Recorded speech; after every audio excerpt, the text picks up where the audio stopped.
Olympic में जो मेरे साथ हुआ था, मैं आप सबको पता है, मैंने इसमें डाला था कि मेरे साथ क्या क्या हुआ था। मेरे साथ कोई फिजियो नहीं था। क्या उस टाइम पे हम 4 महिला खिलाड़ियों के साथ में फिजियो जाना ज़रूरी था या अध्यक्ष जी का जाना ओलंपिक विलेज में ज़रूरी था? उनके साथ में जो हमारे विनोद जी सेक्रेटरी हैं उनका जाना ज़रूरी था, या मेरे साथ या मेरी जो महिला जो 4 लड़कियां थी उनके साथ में कोई महिला फिजियो का होना ज़रूरी था? क्या किसी ने उनसे सवाल किया इस बारे में? मुझे दोषी ठहरा दिया गया। जब मैं वेट कम कर रही थी 2 दिन तक, कोई मुझे संभालने वाला नहीं था। मेरे मुंह में पानी की बूंद नहीं थी 2 दिन तक। ये लड़कियां हम आपस में रो रहे हैं कि ये मेरे को बोल रहे हैं कि दीदी क्या करें। मैं बोलूँ बेटा मैं क्या करूं? ये लड़कियां जूनियर हैं, ये हमसे जवाब मांगते हैं कि दीदी क्या चल रहा है, ये आप लोग इतने सालों से कैसे सर्वाइव करें? मैं बेटा सिस्टम के साथ मिल क्या लड़ाई करें? हिम्मत कहाँ से लाए? आज ये हिम्मत मिली है तो यहाँ आए हैं।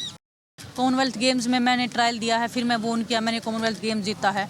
10 दिन मैं प्रोग्राम में बिजी रही हूँ। आपको पता है कि कॉमनवेल्थ में जीतने के बाद में देश से इतना प्यार मिलता है, प्रधानमंत्री जी से मिलते हैं, खेल मंत्री जी से मिलते हैं। वो प्रोग्राम में हम बिजी चल रहे हैं, 10 दिन बाद ट्रायल रख दिया जाता है। मैं बोलती हूँ कि सर मैं रिक्वेस्ट करती हूँ, उनसे मिलती हूँ। जब हम रोहतक में उन्होंने प्रोग्राम किया था, मैंने उनसे रिक्वेस्ट की, साक्षी ने रिक्वेस्ट की, तो उन्होंने हमको एक ही बात बोली कि आप डरते हो। हम बोले सर डर के इतने साल तक हम यहाँ पे नहीं आए हैं, 10 साल हो गए मेरे को सीनियर में खेलते हुए, डरती नहीं हूँ मैं किसी से। जिस दिन डर जाएंगे उस दिन मैच छोड़ देंगे हम। लेकिन उसके बाद भी मेरी रिक्वेस्ट नहीं सुनी गई, मेरे को ट्रायल ज़बरदस्ती दिलवाया गया। तो मैंने सोचा कि क्यों ना मैं ट्रायल दूँ, क्योंकि मैंने पूरे साल मेहनत वर्ल्ड चैंपियनशिप के लिए की थी। वो लोग वर्ल्ड चैंपियनशिप को ऐसे मानते हैं कि कोई नेशनल चैंपियनशिप भी नहीं है, इतना महत्व देते हैं वर्ल्ड चैंपियनशिप को। वर्ल्ड चैंपियनशिप के लिए मेरा ट्रायल लिया। मैं बोली कि आप ट्रायल तो ले लोगे, लेकिन अगर मेरे को इंजरी हो गया या देश के मेडल का नुकसान हो जाएगा तो उसका जिम्मेदारी कौन लेगा? किसी ने कोई जिम्मेदारी नहीं ली। वर्ल्ड चैंपियनशिप में मेरा ब्रॉन्ज मेडल आया है, जबकि मैं श्योरली कह सकती हूँ कि अगर मेरा यही साथ नहीं होता तो मेरा गोल्ड मेडल था उधर, क्योंकि इतने स्ट्रॉन्ग ओपोनेंट नहीं थे उस टाइम पे। कुछ 1-2 थे, वो उनको इंजरी के कारण उनको बैक करना पड़ा था। और उसके बाद मेरे को इंजरी हुई नहीं, मैं 3 महीने तक मैं मैच से दूर हूँ भी। किसी ने रिस्पॉन्सिबिलिटी नहीं ली, किसी ने सिंगल टाइम फेडरेशन से एक बार नहीं पूछा कि आपको क्या इंजरी हुई है, क्या नहीं हुई है। अभी उसके बाद बोला गया है कि आप नेशनल खेलो। जब मैंने नेशनल के लिए मेडिकल लगाया है तो बोलते हैं कि नहीं खेलोगे तो आपको नहीं खेलने दिया जाएगा। तो ये ज़बरदस्ती का मतलब बैन लगा देंगे। और सीधा मेरे पे तो इतना बार आता है कि इनडिसिप्लिन। क्यों हूँ मैं इनडिसिप्लिन? क्योंकि मैं बोलती हूँ, क्योंकि मैं आवाज़ उठाती हूँ। आप लोगों ने देखा कि टोक्यो के टाइम पे क्या हुआ था।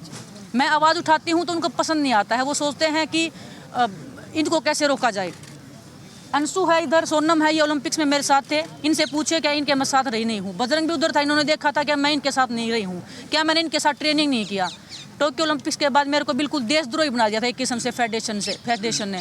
अध्यक्ष जी ने मेरे को बोला कि खोटा सिक्का। आपको भी पता है कि हिंदुस्तान में एक लड़की को खोटा सिक्का बोलना मतलब क्या निकाल सकते हो उसका। और तुरंत बाद किसी फेडरेशन ने बोला क्या इंडिया में? तो देश के प्रधानमंत्री जी मेरे से मिले हैं, मेरे को एक सहानुभूति दे रहे हैं कि बेटा कोई बात नहीं, हिम्मत बता रहे हैं। एक वही बंदा 10 मिनट के बाद मैच हारने के बाद बोल रहा है कि ये तो हमारा खोटा सिक्का है। मेरी फैमिली को कैसा लगा होगा? मैं किस दौर से गुजरी थी उस टाइम पे? फेडरेशन ने मेरे को कितना मेंटल टॉर्चर किया था, मैं किसको बताऊं। जब मैंने वो आर्टिकल लिखा था, काफ़ी लोगों ने बोला कि ये एक कवर अप करने के लिए। कवर अप नहीं था वो एक रियल स्टोरी थी एक एथलीट की। और हर एक एथलीट को पता है कि हम किस दौर से गुजर रहे हैं। इतना मेंटल टॉर्चर हुई थी कि मैं मरने तक की स्टेज तक चली गई थी। मैं हर दिन खुदकुशी करने की सोच रही थी। क्या मैं अगर मेरे को कुछ हो जाता, मेरी फैमिली क्या करती? मतलब मेरे बाद कौन जिम्मेदारी लेता है इस चीज़ की? और मैं आज भी बोल रही हूँ, अगर किसी भी खिलाड़ी को कुछ भी होगा रेसलिंग में तो प्रेसिडेंट, देश जो हमारे रेसलिंग प्रेसिडेंट है वो जिम्मेदार रहेंगे, हमारी फेडरेशन जिम्मेदार उस चीज़ की। हम इतना मेंटल टॉर्चर हैं। बजरंग मेरे को बोलते हैं कि मेंटली वीक है। मैं मेंटली वीक नहीं हूँ। मैं 10 सालों से मैं सीनियर में खेल रही हूँ। उसके बाद भी मेरे को बोल दिया जाता है कि हाँ चलो इसका तो मेंटल स्टेटस ठीक नहीं है। इसको तो बहुत गुस्सा आता है। मेरे को गुस्सा नहीं आता। मेरी फैमिली से पूछो। जब मेरा जिस रेसलिंग को मैं 5 साल से जब 5 साल की थी मैं तब से मैं लड़ रही हूँ, उस रेसलिंग को मैं जीतती हूँ हर दिन। अगर वो रेसलिंग मेरे से कोई छीनने की कोशिश करता है, मेरे को गुस्सा उस टाइम पे आता है। मेरी इतनी इमेज मतलब गलत पोर्ट्रेट कर दी गई है मीडिया में। फेडरेशन हमारे बारे में इतना नेगेटिव निकलवाती है मीडिया में। हम एथलीट पे कितना मेंटली मतलब इफेक्ट करता होगा उस चीज़ का? क्या किसी भी फेडरेशन ने इस चीज़ का कभी रिस्पॉन्सिबिलिटी लिया कि हम एथलीट का मेंटल स्टेटस हम जाने कि क्या है, क्या नहीं है, किस लेवल का है? अभी लेटेस्ट बजरंग और विनेश ओलंपिक में जो मेरे साथ हुआ था, मैं आप सबको पता है, मैंने इसमें डाला था कि मेरे साथ क्या क्या हुआ था। मेरे साथ कोई फिजियो नहीं था। क्या उस टाइम पे हम 4 महिला खिलाड़ियों के साथ में फिजियो जाना ज़रूरी था या अध्यक्ष जी का जाना ओलंपिक विलेज में ज़रूरी था? उनके साथ में जो हमारे विनोद जी सेक्रेटरी हैं उनका जाना ज़रूरी था, या मेरे साथ या मेरी जो महिला जो 4 लड़कियां थी उनके साथ में कोई महिला फिजियो का होना ज़रूरी था। क्या किसी ने उनसे सवाल किया इस बारे में? मुझे दोषी ठहरा दिया गया। जब मैं वेट कम कर रही थी 2 दिन तक, कोई मुझे संभालने वाला नहीं था, मेरे मुंह में पानी की बूंद नहीं थी 2 दिन तक। ये लड़कियां हम आपस में रो रहे हैं कि ये मेरे को बोल रहे हैं कि दीदी क्या करें। मैं बोलूँ बेटा मैं क्या करूँ, ये लड़कियां जूनियर हैं, ये हमसे जवाब मांगते हैं कि दीदी क्या चल रहा है, ये आप लोग इतने सालों से कैसे सर्वाइव करें। मैं बेटा सिस्टम के साथ मिल क्या लड़ाई करें, हिम्मत कहाँ से लाए।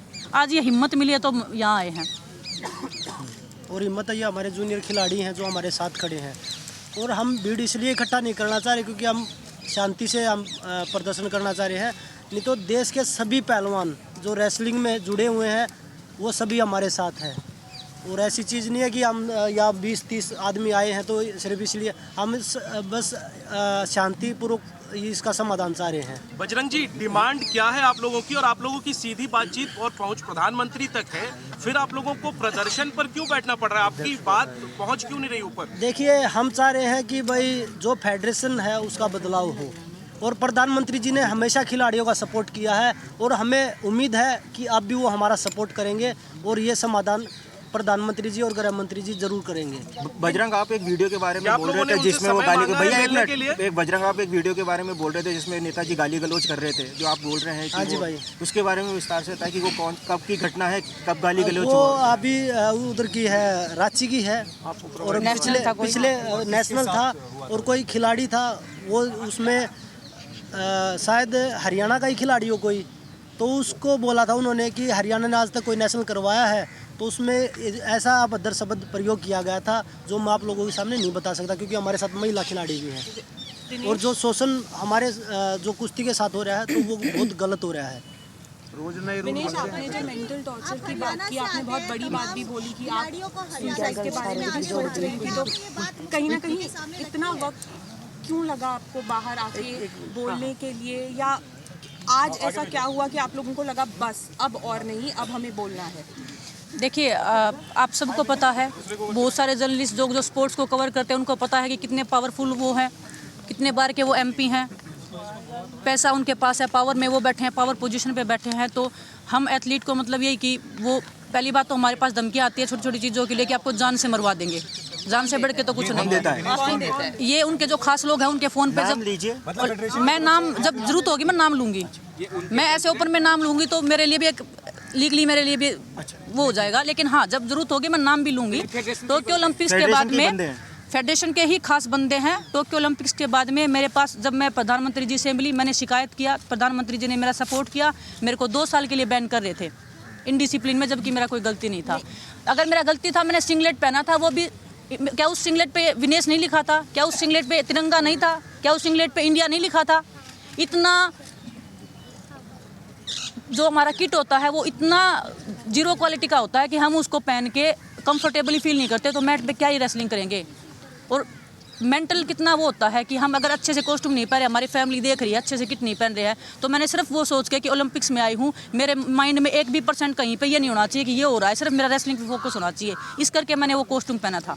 विनेश, डेथ थ्रेट्स के बारे में आपने पीएम को बताया था? जी, मैंने सब बता रखा है, सर ने बात की थी, उन्होंने बोला था कि कुछ नहीं होगा, और भगवान की दया से मैं ठीक हूँ, क्योंकि मेरे को तो यकीन भी नहीं था कि टोक्यो के बाद में वो बंदा मेरे को जिंदा रहने भी देगा कि नहीं रहने देगा, इतना टॉर्चर मेरे को मेंटली किया था। सीरियस एलिगेशन लगा रही हैं आप ये? मैं सीरियस लगा रही हूँ क्योंकि मेरे साथ हुआ है, आपके साथ होगा तो शायद आप भी बोलेंगे। हम जितने भी एथलीट हैं हम झूठ की कमाई नहीं खाते, हम सच पे जिंदा हैं, हम सच्चे हैं, तो आज हम यहाँ पे खड़े हैं।